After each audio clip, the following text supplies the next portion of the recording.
बिस्मिल्लाहिर्रहमानिर्रहीम। Facts update के नाज़रीन अस्सलाम वालेकुम, मैं हूं तला ख़ान। नई तरमीम के बाद बैरून मुमलिकत गए हुए गैर मुल्कियों के इकामे और खुरूज उहदा में तोसी हो सकती है। ये कहना है बहुत से लोगों का, बहुत से वो गैर मुल्की जो छुट्टी जाते हैं जिनका इकामा या खुरूज उहदा एक्सपायर हो जाता है तो वो फिर वापस नहीं आ सकते, इसका क्या हाल है।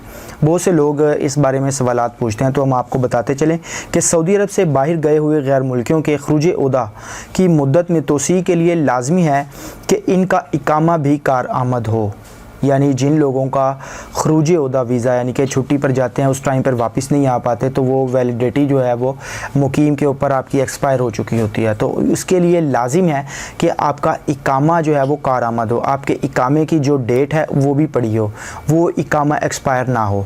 अगर इकामा जो है वो एक्सपायरी के करीब है तो इससे पहले आपको इकामा जो है वो रिन्यू करवाना पड़ेगा। इकामा रिन्यू करवाने के बाद आप खुरूज उहदा उसकी मुद्दत भी बढ़ा सकते हो, उसमें तोसी करवाकर आप दोबारा टिकट करवाकर आ सकते हो।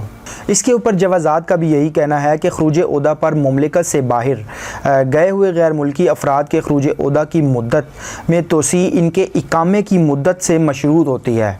यानी खुरूज उहदा पर यानी जो छुट्टी पर गए होते हैं उनकी वापसी जो है वो उनके इकामे के ऊपर मशरूत होती है, उसके ऊपर इन्हिसार होता है। बैरून मुमलिकत गए हुए गैर मुल्की कारकुन के इकामे की मुद्दत 90 दिन से कम होने की सूरत में ज़रूरी है कि पहले इकामे की मुद्दत में कम अज़ कम 90 दिन की तोसी कराई जाए। 3 माह के लिए आपको इकामा जो है वो रिन्यू करवाना पड़ेगा। इकामे की मुद्दत में तोसी कराने के बाद खुरूज उहदा की मुद्दत में इजाफ़ा किया जाएगा। वही बात आ गई, सबसे पहले आपको इकामे में 3 महीने, कम अज़ कम 3 महीने इकामा बढ़ाना पड़ेगा, उसके बाद आपका खुरूज उहदा है जो वीज़ा है वो भी एक्सटेंड हो जाएगा। वाज़िह रहे कि जवाज़ात का कहना है कि रवां साल के आगाज़ में बैरून मुमलिकत गए हुए गैर मुल्कियों के इकामे और खुरूज उहदा की मुद्दत में तोसी के लिए फ़ीस जो है वो डबल कर दी गई है।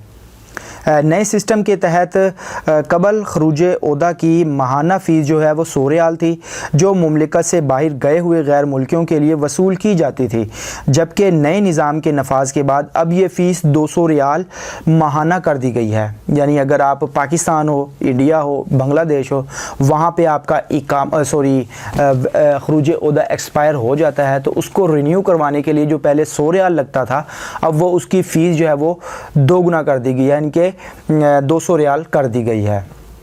खुरूज उहदा की फ़ीस के अलावा इस तरह बैरून मुमलिकत गए हुए गैर मुल्की कारकुनान के इकामे की फ़ीस डबल कर दी गई है। ख्याल रहे कि नए सिस्टम के मुताबिक वो गैर मुल्की जो खुरूज उहदा पर मुमलिकत से गए हुए हैं और वो एग्ज़िट री एंट्री की एक्सपायरी से कबल वापस नहीं आते, इस सूरत में इन्हें खुरूज उहदा की मुद्दत में तोसी कराना होगी।